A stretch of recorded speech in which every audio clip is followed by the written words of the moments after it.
നമസ്കാരം. Pathanamthitta orphanage issue. ആ ഓർഫനേജിനെ കുറിച്ച് ഞെട്ടിപ്പിക്കുന്ന വിവരങ്ങളാണ് പുറത്തു വന്നുകൊണ്ടിരിക്കുന്നത്.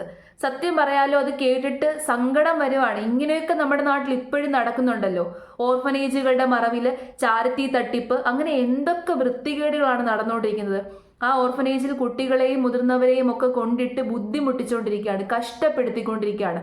അവർക്ക് നല്ല ആഹാരം പോലും നൽകുന്നില്ല എന്ന് പറയുമ്പോൾ ഇവരെയൊക്കെ എന്ത് ചെയ്യാനാണ്? പബ്ലിക്കിന്റെ മുമ്പിൽ, മാധ്യമങ്ങളുടെ മുമ്പിൽ വന്ന് ചിരിച്ച് കളിച്ച് ഉല്ലസിച്ച് നായകനും നായികയും പോലെയൊക്കെ ആക്ട് ചെയ്യുന്ന പല ആൾക്കാരും യഥാർത്ഥ ജീവിതത്തിൽ സത്യം പറഞ്ഞു കഴിഞ്ഞാൽ വില്ലന്മാരാണ്.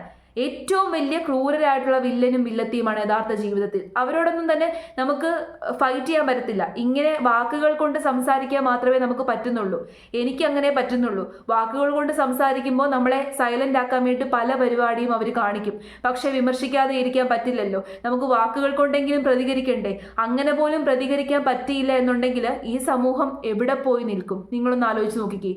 അപ്പോൾ പത്തനംതിട്ട ഓർഫനേജ്, 8 മാസം മുമ്പ് നായകനും നായികയുമായിരുന്ന ഒരു അമ്മയും മകനും, ഓർഫനേജിൽ വളർന്ന അനാഥയായിട്ടുള്ള പെൺകുട്ടിക്ക് മകനെ കല്യാണം കഴിപ്പിച്ചു കൊടുത്ത ഓർഫനേജ് ഓണർ, അങ്ങനെ ഏറ്റവും നന്മയുള്ള പ്രവൃത്തി ചെയ്ത ഒരു അമ്മ അല്ലെങ്കിൽ മകൻ എന്നുള്ള രീതിയിൽ അവർ വലിയ ഹീറോസ് ആയി മാറി. എന്നാൽ അവർ ശരിക്കും പറഞ്ഞു കഴിഞ്ഞാൽ ഹീറോസ് അല്ല, അവർ വില്ലന്മാരാണ്. ഒരു രക്ഷയും ഇല്ലാതെ ആയപ്പോഴാണ് സ്വന്തം മകനെ ആ പെൺകുട്ടിയെ കൊണ്ട് കല്യാണം കഴിപ്പിച്ചത്. നിക്കക്കള്ളി ഇല്ലാതെ വന്നപ്പോൾ. കാരണം മകൻ ഇല്ലെങ്കിൽ അകത്താകും. വിവാഹത്തിന് മുമ്പ് ആ പെൺകുട്ടി പ്രഗ്നന്റ് ആയി എന്നുള്ള ഒരേ ഒരു കാരണം കൊണ്ട് മാത്രമാണ് ആ അമ്മ മകന് ആ പെൺകുട്ടിയെ കല്യാണം കഴിപ്പിച്ചു കൊടുത്തത്. ഇല്ലാന്നുണ്ടെങ്കിൽ കല്യാണം കഴിപ്പിച്ചു കൊടുക്കില്ലായിരുന്നു. ഇപ്പോൾ ആ ഓർഫനേജിൽ താമസിച്ചുകൊണ്ടിരുന്ന ഒരു അന്തേവാസി സഫീന ബീവി എന്ന് പറയുന്ന യൂട്യൂബർക്ക് കോള് ചെയ്ത് അവരോട് സംസാരിച്ച ഒരു വോയിസ് റെക്കോർഡ് ഇപ്പോൾ പുറത്ത് വന്നിട്ടുണ്ട്. അത് എല്ലാവരിലേക്കും എത്തിക്കണമെന്ന് എനിക്ക് തോന്നി. ജെനുവിൻ ആണ് എന്ന് തോന്നിയത് കൊണ്ടാണ് അത് എത്തിക്കുന്നത്. കാരണം ഇപ്പോൾ ആ ഓർഫനേജിനെ കുറിച്ച് പല കാര്യങ്ങളും പുറത്തു വരുന്നുണ്ട്. ഇനി നല്ല രീതിയിലുള്ള അന്വേഷണം നടക്കണം. അങ്ങനെ നടക്കണമെന്നുണ്ടെങ്കിൽ നമ്മൾ ഇങ്ങനെയെങ്കിലും പ്രതികരിക്കണം. അപ്പൊ ഏതായാലും നമുക്ക് ഒരു വോയിസ് റെക്കോർഡ് കേട്ട് നോക്കാം. അവള് അവള് ഞങ്ങളുടെ കൂടെ പഠിക്കുമായിരുന്നു, +2 ഞങ്ങളുടെ കൂടെ. അപ്പൊ ആ സമയം ആ ഒക്ടോബറിൽ അവളെ കെട്ടിച്ചു വിട്ടെ. അത് എങ്ങനെയാന്ന് വെച്ചാ, അവളാണെങ്കി രാത്രി ഇങ്ങനെ ഞങ്ങളുടെ അവിടെ ഗ്രില്ല് കൂട്ടുവേ. ഞങ്ങക്ക് ഇങ്ങനെ 6 റൂമാ. അപ്പൊ എല്ലാരും അകത്ത് ആൾക്കാർ 10 മണിയാകുമ്പോ ഗ്രില്ല് കൂട്ടും അവിടത്തെ. ആ മെയിൻ ഗ്രില്ല്, ആ റൂമിൽ നിന്ന് വെളിയിലോട്ട് ഇറങ്ങുന്ന അവിടെ. അപ്പൊ ആ ഗ്രില്ല് കൂട്ടിട്ട് സ്റ്റാഫ്മാര് കിടക്കാൻ പോകുന്നു. അപ്പോഴാണെങ്കിൽ ഈ ചേട്ടനാണെങ്കിൽ ഇവൾക്കൊരു ഡ്യൂപ്ലിക്കേറ്റ് കീ ഡ്യൂപ്ലിക്കേറ്റ് കീ കൊടുത്തായിരുന്നു. അപ്പൊ അവൾ ഇന്നും അത് വെച്ച് ആ ഗ്രില്ല് തുറന്നിട്ട് അങ്ങനെ ഇറങ്ങി ആ ചേട്ടന്റെ റൂമിൽ പോവായിരുന്നു. അങ്ങനെ ഒരു സ്ഥലത്ത് അവിടെ പിടിച്ചു മേഡം എങ്ങാണ്ട് കണ്ട്. പക്ഷെ അവളെ കല്യാണം കഴിക്കാൻ നേരത്ത് അവിടുത്തെ മേഡം ഞങ്ങളുടെ അടുത്ത് വന്ന് പറയുമായിരുന്നു, ഈ വൃത്തികെട്ടവളെയാണല്ലോ ഞാൻ എന്റെ മോന് കല്യാണം കഴിപ്പിച്ചു കൊടുക്കുന്നത്. എന്തൊക്കെയോ ഞങ്ങളുടെ അടുത്ത് വന്ന് പറയുമായിരുന്നു. അവളെ പറ്റി കുറെ മോശമായിട്ട് പറയായിരുന്നു. എനിക്ക് ഇഷ്ടമല്ല അവളെ കൊണ്ട് ഇങ്ങനെ കെട്ടിച്ചു കൊടുക്കാൻ. എന്താ തിരുവനന്തപുരത്ത് ഏറ്റവും അതിലെ പ്രതി അവള്. അപ്പൊ എന്റെ മോനെ കൊണ്ട് അവളെ കെട്ടിച്ചു കൊടുക്കാൻ കൊടുക്കാൻ താല്പര്യമില്ല. ഓർഫനേജിൽ താമസിച്ചിരുന്ന പെൺകുട്ടി അണ്ടർ ഏജ് ആണ്.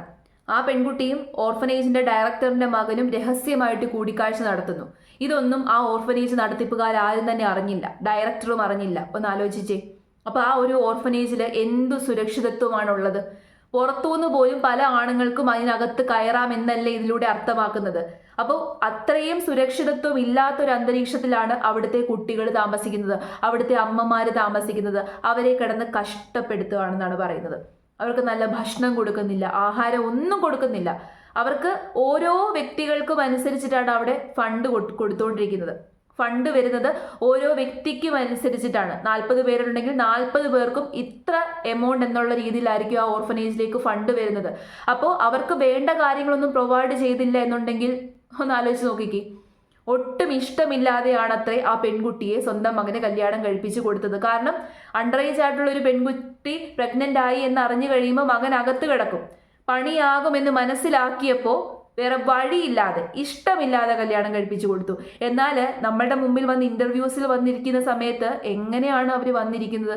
എത്ര സ്നേഹത്തോടെയാണ് അവർ സംസാരിക്കുന്നത്.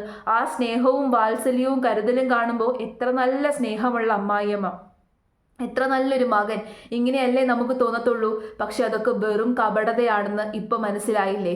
നമ്മൾ കാണുന്നതൊന്നും അല്ല യാഥാർത്ഥ്യം. കാണുന്നതൊന്നും നമുക്ക് ഒരിക്കലും വിശ്വസിക്കാൻ പറ്റാത്ത ഒരു അവസ്ഥയാണ്. അവള് പിള്ളേരെല്ലാരും കൂടെ അവളെ കളിയാക്കിയായിരുന്നേ. അപ്പൊ ആ ദേഷ്യത്തില് അതൊക്കെ കഴിഞ്ഞ അവിടുത്തെ മേഡത്തിനോടുള്ള ദേഷ്യത്തിൽ അവളും ഉണ്ണീട്ടനും കൂടെ ഇറങ്ങിപ്പോയായിരുന്നു അവിടുന്ന്. എവിടെ പോയായിരുന്നു? ഇറങ്ങിപ്പോയി അവിടുന്ന്. പിണങ്ങി ഇറങ്ങിപ്പോയി. സ്വർണ്ണം അതൊക്കെ എടുത്തിട്ടാ പോയി. ഉം, ഉം. എന്നിട്ട് പിന്നെ അടൂർ പോലീസ് സ്റ്റേഷനിൽ അങ്ങനെയൊക്കെ ആയി. പിന്നെ മാഡം അങ്ങനെ പ്രശ്നമൊക്കെ ഇതായിട്ട് കൊണ്ടുവന്നതാ തിരിച്ച്. കല്യാണം കഴിഞ്ഞിട്ട് നിങ്ങൾ എവിടെയാണെങ്കിലും പോയിക്കോ. അമ്മയ്ക്ക് ഒട്ടും താല്പര്യം ഇല്ലായിരുന്നു ഈ ബന്ധമെന്ന് ചുരുക്കം അല്ലേ? ഇല്ലായിരുന്നു. അത് ഞങ്ങളടുത്ത് വന്ന് പറഞ്ഞിട്ടുണ്ട് പിള്ളേരുടെ അടുത്ത്. കുട്ടി പുറത്ത് എങ്ങനെ വന്നു? അത് അവിടുന്ന് ആന്റി അവിടെ സത്യം പറഞ്ഞാൽ അനാഥരാണെന്നൊന്നും അല്ല ആന്റി. അവിടെ അമ്മമാരുള്ള പിള്ളേരും ഉണ്ട്. വെക്കേഷൻ ഞങ്ങൾ വീട്ടിൽ പോകും. അങ്ങനെ ആകെ ചുരുക്കം പേര് മാത്രമേ. അവർ അനാഥരൊന്നും അല്ല. പിന്നെ ഞങ്ങളൊക്കെ വീട്ടിൽ പോകുന്ന പിള്ളേരും ഉണ്ട്. വെക്കേഷൻ സമയത്തൊക്കെ വന്ന് അമ്മമാര് വന്ന് കൊണ്ടുപോകും, കാണാൻ വരാം, അങ്ങനെയൊക്കെ ഉണ്ട്. അപ്പൊ ഞങ്ങൾ അവിടുന്ന് +2 കഴിഞ്ഞിട്ട് ഞാൻ റിലീസായത്. എന്റെ അമ്മ എന്നെ റിലീസ് ആക്കിക്കൊണ്ട് അങ്ങനെ വന്നു. അവര് വെളിയിൽ ഇങ്ങനെ പറയാം, ആരും ഇല്ല പറയും ആന്റി അവിടെ ഭയങ്കര കഷ്ടതയാ. എടി നിങ്ങൾ ഇവിടുന്ന് വെളിയിൽ ഇറങ്ങി എല്ലാവരും അറിയിക്കണം എന്നും പറയും. അവിടെ ഭയങ്കര ജോലി ഇതൊക്കെ ആന്റി, ഭയങ്കര കഷ്ടമാണ്. ഈ മൂത്രം ഒഴിക്കുന്ന ഭാഗത്ത് മുള വരച്ച് തേക്കുന്ന എന്തെങ്കിലും അർത്ഥമുണ്ടോ? അപ്പൊ ഞാനിവിടെ ഇല്ല ആന്റി. ഒരു കൊച്ചിന്റെ മയൂരിയോ അങ്ങനെ കണ്ടു. എല്ലാം അപ്പൊ ഓരോരോ കുട്ടികളുടെ പുറത്തുണ്ട്, ഒരാളെന്നല്ല. ഇതാണ് മൂത്രമൊഴിക്കുന്നിടത്ത് മുളക് പൊടി കലക്കി ഒഴിച്ചു. അവിടെയുള്ള ആൾക്കാർക്ക് കൊടുക്കുന്ന ശിക്ഷയാണ്. ഇത് കേട്ട് കഴിയുമ്പോൾ നമ്മുടെ ഉള്ളിലൊരു പെടപ്പുണ്ട്. ഒന്ന് ആലോചിച്ച് നോക്കിക്കേ, എന്തൊരു അവസ്ഥയാണെന്ന് ആലോചിച്ച് നോക്കിക്കേ. ഇതൊന്നും അല്ല. കഴിഞ്ഞ ദിവസം ഒരമ്മയുടെ വീഡിയോ പുറത്തു വന്നിരുന്നു. ആ അമ്മ കരഞ്ഞുകൊണ്ട് പറയുവാണ്, പ്രായമായ അമ്മയാണ്. ആ അമ്മ മകളോട് പറയുവാണ്, എന്നെ ഇവിടെ നിന്ന് വിളിച്ചുകൊണ്ട് പോ, ഇവിടെ വയ്യ, ഇവിടെ ഭക്ഷണമില്ല, ജോലി ചെയ്യിപ്പിക്കുകയാണ്, കഷ്ടപ്പെടുത്തുകയാണ്. അമ്മയ്ക്ക് നല്ല പ്രായമുണ്ട്, കണ്ടു കഴിഞ്ഞാൽ നമുക്കറിയാം. വയ്യാഴികയുണ്ട്, മുഖത്ത് വ്യക്തമാണ് ആ വയ്യാഴിക. അപ്പോൾ ആ അമ്മ കരഞ്ഞുകൊണ്ട് പറയുവാണ്, എന്നെ വിളിച്ചുകൊണ്ട് പോകാൻ. അങ്ങനെ ഒരു അമ്മ കരഞ്ഞുകൊണ്ട് പറയണമെന്നുണ്ടെങ്കിൽ ആ അമ്മയ്ക്ക് ഒരിക്കലും ഓർഫനേജ് പൂട്ടണം അതുകൊണ്ടൊന്നും അല്ല, കഷ്ടതയായിരിക്കും, ഭക്ഷണം കിട്ടുന്നുണ്ടായിരിക്കത്തില്ല, ഒരിക്കലും നിൽക്കാൻ പറ്റാത്തൊരു സാഹചര്യം ആയതുകൊണ്ടായിരിക്കും ആ അമ്മ അങ്ങനെ പറഞ്ഞത്. ഇതൊക്കെ നമ്മൾ കേൾക്കണം. ഇതൊന്നും ആ ഓർഫനേജിനോട് നമുക്ക് വ്യക്തിപരമായിട്ടുള്ള ദേഷ്യമുള്ളത് കൊണ്ടോ വൈരാഗ്യമുള്ളത് കൊണ്ടോ അല്ലെങ്കിൽ ആ ഡയറക്ടറിനോട് ദേഷ്യമുള്ളത് കൊണ്ടോ ഒന്നുമല്ല. അവിടെ ജീവിക്കുന്ന മനുഷ്യ ജീവന് വില കൽപ്പിച്ചുകൊണ്ടാണ് നമ്മളൊക്കെ സംസാരിക്കുന്നത്. അവർക്ക് നീതി വേണം. അവർക്കാണ് സത്യം പറഞ്ഞു കഴിഞ്ഞാൽ നീതി കിട്ടേണ്ടത്. കാരണം അവര് ഗവൺമെന്റിന്റെ അണ്ടറിൽ താമസിക്കുകയാണ്, ഗവൺമെന്റിന്റെ സുരക്ഷിതത്വത്തിൽ താമസിക്കുകയാണ്. അപ്പോൾ ഗവൺമെന്റ് ആണ് അവർക്ക് പൈസ കൊടുത്തുകൊണ്ടിരിക്കുന്നത്. ഇത് ആരുടെ നക്കാപ്പിച്ചയൊന്നുമല്ല, ആരും കൊടുക്കുന്ന ഔദാര്യമൊന്നുമല്ല. അപ്പോൾ ഔദാര്യത്തിലല്ല അവർ കഴിയുന്നത്. അവർക്ക് ആരോരുമില്ല, അവർക്കൊന്നുമില്ല. അപ്പൊ അങ്ങനെ ഒരു സാഹചര്യത്തിൽ ഗവൺമെന്റ് അവർക്ക് പ്രൊവൈഡ് ചെയ്യുവാണ്. അപ്പൊ ഗവൺമെന്റിന്റെ കീഴിലുള്ളൊരു സ്ഥാപനത്തിൽ ഇങ്ങനെ നടന്നിട്ട് എന്തുകൊണ്ട് പുറത്ത് ഇത്രയും നാളും വന്നില്ല എന്നുള്ള ചോദ്യത്തിന് ഒരേ ഒരു ഉത്തരമേ ഉള്ളൂ. ഉദ്യോഗസ്ഥര്, പല ഉദ്യോഗസ്ഥരുടെയും അറിവോടെയും സമ്മതത്തോടെയും ആയിരിക്കും ഇതൊക്കെ നടക്കുന്നത്. അതുകൊണ്ടാണ് പുറത്തു വരാത്തത്. അഥവാ പരാതിയുമായിട്ട് ആരെങ്കിലും ചെന്ന് കഴിഞ്ഞാലും അവരെ വിരട്ടി ഓടിക്കും. അങ്ങനെയാണ്, എനിക്ക് അനുഭവം ഉണ്ടായിട്ടുണ്ട്. അതുകൊണ്ടാണ് ഞാൻ പറയുന്നത്. നമ്മൾ ശക്തമായിട്ട് വാദിച്ചില്ല എന്നുണ്ടെങ്കിൽ, ശക്തമായിട്ട് നമ്മൾ സംസാരിച്ചില്ല എന്നുണ്ടെങ്കിൽ പലയിടത്തു നിന്നും നമുക്ക് വിഷമിച്ചിറങ്ങി പോരേണ്ടി വരും. പക്ഷെ നമുക്ക് അറിവുണ്ടെന്നുണ്ടെങ്കിൽ, നമുക്ക് നിയമത്തെക്കുറിച്ച് എന്തെങ്കിലും വിവരം ഉണ്ടെന്നുണ്ടെങ്കിൽ നമുക്ക് ജയമുണ്ട്, ഇല്ലെന്നുണ്ടെങ്കിൽ ജയമില്ല. അങ്ങനെയാണ് ഈ ഉദ്യോഗസ്ഥരുടെയൊക്കെ ഒരു അവസ്ഥ. അവരെ എപ്പോഴും ഇങ്ങനെയാണ്. അവർക്ക് ജോലി ചെയ്യാൻ വയ്യ, മടിയാണ്. കഴിഞ്ഞ ഈ ഒരു വിവാദം തുടങ്ങിയ സമയത്ത് ഈ പർട്ടിക്കുലർ ഡയറക്ടർ, ഈ ഒരു സ്ത്രീ അവരുടെ യൂട്യൂബ് ചാനലിലൂടെ വന്ന് ഒരുപാട് എക്സ്പ്ലനേഷൻ ഒക്കെ നടത്തി. ആ എക്സ്പ്ലനേഷനിൽ അവർ പറഞ്ഞ മെയിൻ കാര്യം CWC ഞങ്ങളുടെ കൂടെ നിൽപ്പുണ്ടല്ലോ എന്ന്. ഇപ്പൊ മനസ്സിലായില്ലേ?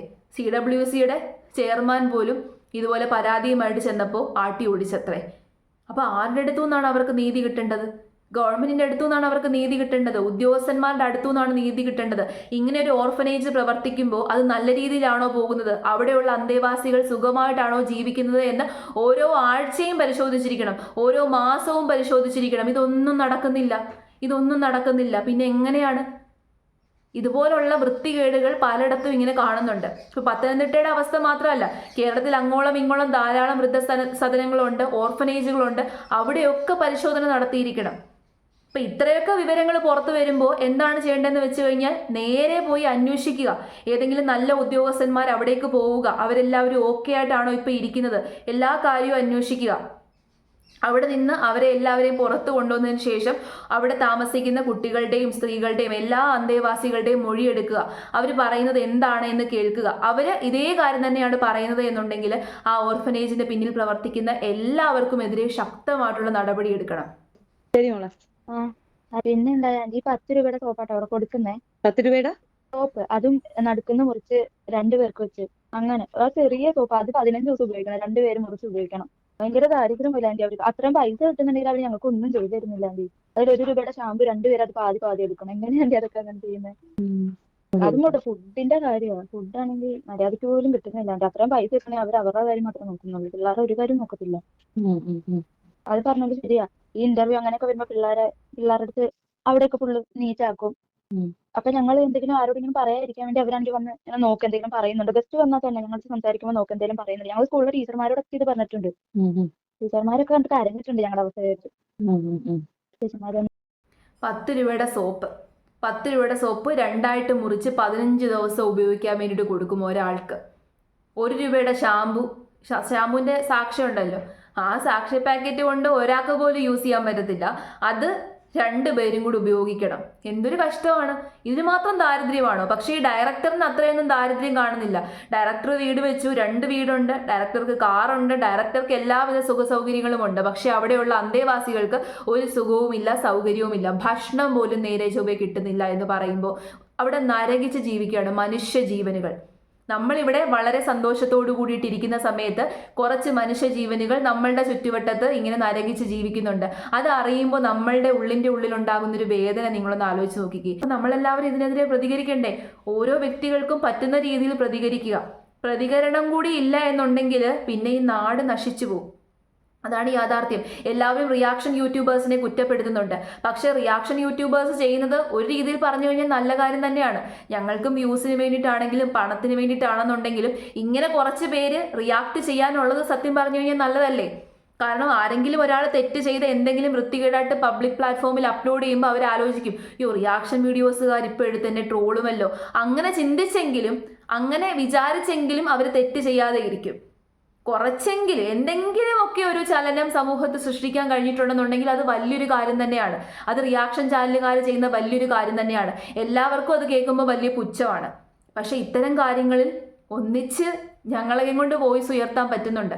ഞങ്ങൾ വോയിസ് ഉയർത്തുന്നുണ്ട്. പക്ഷെ ബാക്കിയുള്ള ആൾക്കാരോ വോയിസ് എങ്കിലും ഉയർത്തിയില്ലെന്നുണ്ടെങ്കിൽ പിന്നെ എന്ത് ചെയ്യും? നിങ്ങൾ പറ. ഈ സമൂഹം വല്ലാതൊരവസ്ഥയിലേക്ക് പോകും. അപ്പോൾ ഇത്തരം അനാചാരങ്ങളും ഇത്തരം വൃത്തികേടുകളും എവിടെയെങ്കിലും നടക്കുന്നുണ്ടെന്നുണ്ടെങ്കിൽ അത് ശക്തമായിട്ടുള്ള ആക്ഷൻ എടുക്കണം. ഇപ്പം എല്ലാ വിവരങ്ങളും പുറത്തു വന്നിട്ടുണ്ട്. ഇപ്പം കറൻ്റ്ലി ആ ഒരു പർട്ടിക്കുലർ പെൺകുട്ടിയെക്കുറിച്ച് മാത്രമാണ് കേസ് വന്നേക്കുന്നത്. പക്ഷെ ബാക്കിയുള്ള കാര്യങ്ങളും കൂടി അന്വേഷിക്കണം. എല്ലാ ഉദ്യോഗസ്ഥരും, ബന്ധപ്പെട്ട ഉദ്യോഗസ്ഥരും ഇതിപ്പം ഒരുപാട് യൂട്യൂബേഴ്സ് ഒക്കെ ചെയ്യുന്നുണ്ടല്ലോ, ഒരുപാട് സോഷ്യൽ മീഡിയയിൽ വന്നിട്ടുണ്ട്. അപ്പോൾ ഇതിനകത്ത് എന്തെങ്കിലും സത്യമുണ്ട് എന്ന് കരുതിയിട്ട് അവിടെ ചെന്ന് അന്വേഷിക്കണം. പൂർണ്ണമായിട്ടും അന്വേഷിച്ച് ഈ പറയുന്നതൊക്കെ സത്യമാണ് എന്നുണ്ടെങ്കിൽ അവർക്കെതിരെ കൃത്യമായിട്ടുള്ള ആക്ഷൻ എടുക്കണം. ഇത് വല്ലാത്ത രീതിയിലുള്ളൊരു ഒഫൻസാണ് ഇവരെല്ലാം ചെയ്തത്. അവിടെയുള്ള അന്തേവാസികൾക്ക് ഭക്ഷണം കിട്ടുന്നില്ല, അവർക്ക് ഒരു സൗകര്യവുമില്ല. അപ്പോൾ അതിനുള്ള ഒരു അവസരം ഒരുക്കി കൊടുക്കണം. ഒന്നെങ്കിൽ അവരെ അവിടെ നിന്ന് മാറ്റി പാർപ്പിക്കണം, അല്ലെന്നുണ്ടെങ്കിൽ അതിന് വേറെ ഒരു ഡയറക്ടറിനെയോ അങ്ങനെ ആരെയെങ്കിലും ഒക്കെ നിയമിച്ച് അവർക്ക് നല്ല സൗകര്യങ്ങൾ ഒരുക്കി കൊടുക്കുക. അവർ മനുഷ്യജീവനുകളല്ലേ.